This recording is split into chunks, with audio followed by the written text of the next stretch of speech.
সুপ্রিয় শিক্ষার্থীবৃন্দ, তোমরা কেমন আছো? আশা করি ভালো আছো। আমার বিগত দিনের পার্ট 1 এবং পার্ট 2 টেক কোশ্চেনের রুলসগুলো তোমরা দেখেছো। আমি পার্ট 2 এর ভিডিওতে কিছু ওয়ার্কিংস দিয়েছি, তোমাদেরকে কাজ করার জন্য কিছু কাজ দিয়েছি। আজকে আমি এই আগের পার্টের কাজগুলোর সলিউশন এখানে দেখাবো এবং আজকে কিছু রুল নিয়ে আলোচনা করবো এবং এগুলার উদাহরণ সহকারে তোমাদেরকে বুঝিয়ে দেব। চলো আমরা শুরু করি। Man hardly believes a liar. মানুষ খুব কদাচিতই মিথ্যাবাদীকে বিশ্বাস করে। এখানে হার্ডলি নেগেটিভ শব্দ বিদায় ডাজ হি।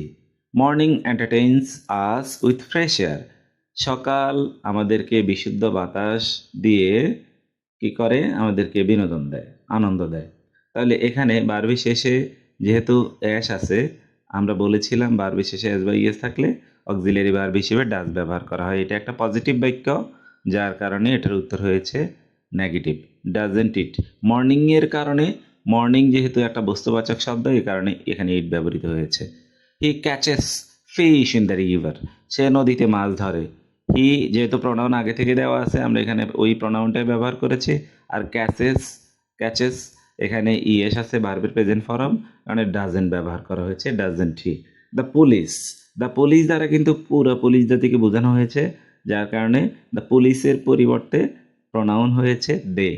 আর আমি বলেছিলাম ট্যাগ কোশ্চেনে যদি মূল ভার্বে শেষে ইডি থাকে, তাহলে এখানে আমরা মূল ভার্বটাকে ফার্স্ট ফর্ম ধরি, আর ফার্স্ট ফর্ম বিদায় এখানে অক্সিলারি ভার্ব হয়েছে ডিড। এটা পজিটিভ বাক্য, এই কারণে নেগেটিভ আনসার হয়েছে। We respect our parents. We respect our parents. We আগে থেকে প্রোনাউন দেওয়া আছে, প্রোনাউন আগে থেকে দেওয়া থাকলে আমরা ওই প্রোনাউন ব্যবহার করব। আর রেসপেক্ট হচ্ছে ভার্বের প্রেজেন্ট ফর্ম, ভার্বের প্রেজেন্ট ফর্ম বা বেস ফর্ম আমরা বলি, যেহেতু এখানে অ্যাস নাই, অ্যাস বা ইয়েস নাই, এই কারণে ডোন্ট ব্যবহৃত হয়েছে। হি সেলডম গেটস প্যানিকড। সে প্রায় আতঙ্কিত হয়ে যায়, আতঙ্কিত হয়ে যায়। এখানে সেলডম নেগেটিভ ওয়ার্ড, আর গেটস হচ্ছে মূল ভার্ব, মূল ভার্ব হিসেবে এস থাকার কারণে এখানে ডাজ, আর যেহেতু হি দেওয়া আছে হি ব্যবহৃত হয়েছে। হি লাভড হার। সে তাকে ভালোবাসতো। এখানে লাভড ভার্বের ফার্স্ট ফর্ম, ভার্বের ফার্স্ট ফর্ম হলেই আমরা অক্সিলারি ভার্ব হিসেবে ডিড ব্যবহার করি। Didn't he. We live in Bangladesh. আমরা বাংলাদেশে বাস করি। এখানে লিভ হচ্ছে ভার্বের বেস ফর্ম বা প্রেজেন্ট ফর্ম। ভার্বের প্রেজেন্ট ফর্ম হওয়ার কারণে এখানে অক্সিলারি ভার্ব হিসেবে ডু ব্যবহার করা হয়েছে। You studied hard. You studied. You studied hard. Studied হচ্ছে, ইডি হচ্ছে ভার্বের ফার্স্ট ফর্ম। ভার্বের ফার্স্ট ফর্ম বোঝার একটা উপায়, এ কারণে অক্সিলারি ভার্ব হিসেবে এখানে ডিড ব্যবহার করা হয়েছে। She learns a lesson. She learns আর লেসন। শি লার্নস যেহেতু ভার্বের প্রেজেন্ট ফর্ম, এই কারণে এটা আনসার হয়েছে didn't. Doesn't she. Doesn't she ভার্বের প্রেজেন্ট ফর্ম দিয়ে ডাজ ব্যবহার করা হয়েছে। আজকে আমরা যে রুলগুলো শিখবো সেটা হচ্ছে ইম্পারেটিভ সেন্টেন্সকে কিভাবে ট্যাগ কোশ্চেন করা যায়। খুবই সিম্পল এবং ইজি একটা মেথড। ইম্পারেটিভ সেন্টেন্স চেনার জন্য এই যেই সকল বাক্যে তোমার লেট, ডোন্ট, বি, ভার্বের present form, never, always, kindly, please, এই বাক্যগুলো দ্বারা, যেই বাক্যগুলো শুরু হয় এই শব্দগুলো দ্বারা, সেটা হচ্ছে ইম্পারেটিভ সেন্টেন্স। তবে ইম্পারেটিভ সেন্টেন্সেও কিছু নিয়ম আছে। যে সকল ইম্পারেটিভ সেন্টেন্স লেটস বা লেটাস দ্বারা শুরু হয়, তাদের ট্যাগ কোশ্চেন করার সময় 100% শ্যালই ব্যবহৃত হবে। আবারও বলছি, যে সকল ইম্পারেটিভ সেন্টেন্স লেটস বা লেটাস দিয়ে শুরু হয়, লেটস এর পূর্ণরূপ হচ্ছে লেটাস, লেটাস দিয়ে কোনো ইম্পারেটিভ সেন্টেন্স শুরু হলেই এটা ট্যাগ কোশ্চেন হবে শ্যাল উই। কিন্তু আচ্ছা, আমরা কিছু উদাহরণ দেখি। যেমন let's have a rest now. চলো বিশ্রাম নিই। যেহেতু লেটস দিয়ে শুরু হয়েছে, কারণ shall we. Let us go there. Let us দিয়ে শুরু হয়েছে, shall we. Let us have a discussion. চলো আমরা আলোচনা করি, shall we. Let's help the poor. চলো গরিবদের সাহায্য করি। Let's let us go for a walk. যেহেতু লেটস বা লেটাস দিয়ে শুরু হলে শ্যালই, এই কারণে এগুলো আনসার শ্যালই। এক্ষেত্রে বাক্যটি নেগেটিভ নাকি পজিটিভ এটা দেখার দরকার নাই। দ্বিতীয় নিয়ম হচ্ছে, যদি লেটস বা লেটাস না থেকে শুধু লেট থাকে এবং লেটের পরে অন্য যে প্রোনাউন অবজেক্টে থাকুক, এখানে কি হবে? Will you. Will you. যেমন উদাহরণগুলো খেয়াল করি। Let me do this. আমাকে এটা করতে দাও। Will you let him go now. Will you let Arman take a decision? Will you let me finish the work? Will you let him do the work? Will you? কারণ এখানে let us বা let's নাই বিধায় এখানে হচ্ছে কি will you হবে। 3 নম্বর নিয়ম হচ্ছে যেই সকল ইম্পারেটিভ সেন্টেন্স ডোন্ট বি অথবা বি ভার্বের মূল ভার্বের প্রেজেন্ট ফর্ম থাকবে, নেভার, অলওয়েজ, কাইন্ডলি এগুলো থাকবে, ওগুলাতে উইল ইউ অথবা ওন্ট ইউ যেটাই তোমরা ব্যবহার করতে চাও করতে পারবে, দুইটাই শুদ্ধ। যেমন please help me, will you বা won't you, wash your hand, will you বা won't you, do the same, will you বা won't you, don't make a noise. এখানে বাক্যটি পজিটিভ না নেগেটিভ এটা দেখার দরকার নাই। ইম্পারেটিভ সেন্টেন্সগুলো নেগেটিভ পজিটিভ দেখার দরকার নাই, উইল ইউ বা ওন্ট ইউ হবে এক্ষেত্রে। বি পোলাইট, ওন্ট ইউ, এখানে উইল ইউ ব্যবহার করলেও হবে।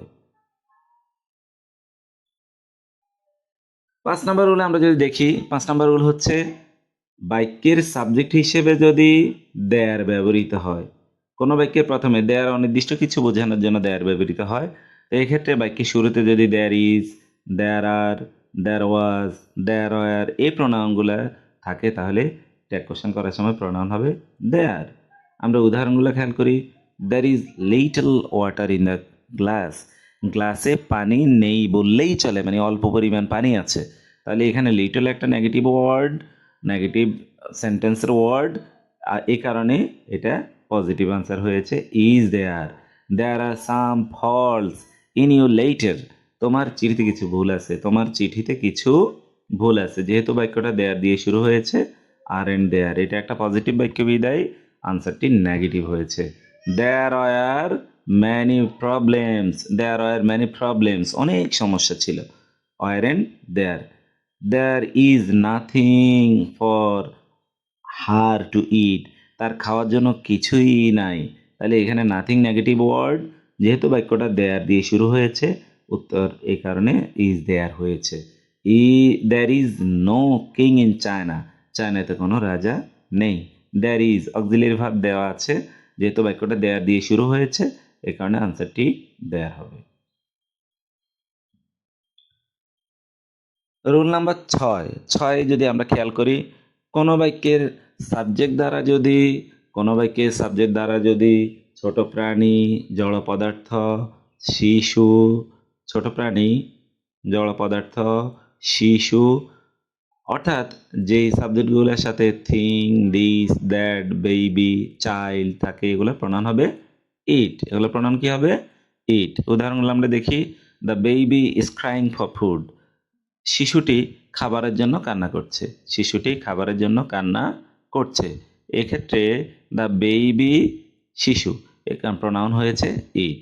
Cricket is a very exciting game, cricket একটি খেলার নাম বস্তুবাচক কারণে isn't it, isn't it. Fish প্রাণী, ফিশ কান্ট ফ্লাই, মাছেরা উঠতে পারে না, পজিটিভ বাক্য negative answer. Can it fish. The mother, আমরা সাধারণত জানি মাদার অর্থ মা, মা, ফাদার অর্থ বাবা, কিন্তু এক্ষেত্রে দি থাকার কারণে দি মাদার দ্বারা বুঝিয়েছে মায়ের স্নেহে সে বেড়ে উঠেছিল। মায়ের স্নেহে, রাইজ অর্থ বেড়ে ওঠা, রোজ বেড়ে উঠেছিল, যেহেতু এটা রাইজ ভার্বের ফার্স্ট ফর্ম হচ্ছে রোজ, রাইজ ভার্বের ফার্স্ট ফর্ম রোজ, রোজ হওয়ার কারণে ডিড ব্যবহার করা হয়েছে। দ্য মাদার, মায়ের স্নেহ, মাতৃস্নেহ কারণে didn't it. The team is qualified, team অর্থ দল, টিম অর্থ দল, যেহেতু দল এটা কোনো ব্যক্তিকেন্দ্রিক না বস্তু কারণ ইজেন্ট ইট ব্যবহৃত হয়েছে। আমার আজকের আলোচনায় যে রুলগুলো আমি দেখিয়েছি উদাহরণ সহকারে এই সংক্রান্ত এই 10টি এক্সাম্পল তোমরা ভাষায় অনুশীলন করবে, এটা তোমাদের কাজ। এবং আগামী পরবর্তী ক্লাসটাতে পার্ট 4-এ আমি তোমাদের এই প্রশ্নগুলোর উত্তর সলিউশন করে দেখাবো। ধন্যবাদ সবাইকে মনোযোগ সহকারে এবং ধৈর্য সহকারে আমার ভিডিওটি দেখার জন্য। আশা করি তোমরা উপকৃত হবে। আমার পরবর্তী ভিডিও দেখার আমন্ত্রণ রইল এবং আমার এই চ্যানেলটি অবশ্যই সাবস্ক্রাইব করবে এবং ভিডিওগুলো লাইক দিয়ে পাশে থাকবে যাতে পরবর্তী ভিডিও আপডেট তুমি পেতে পারো। ধন্যবাদ সবাইকে।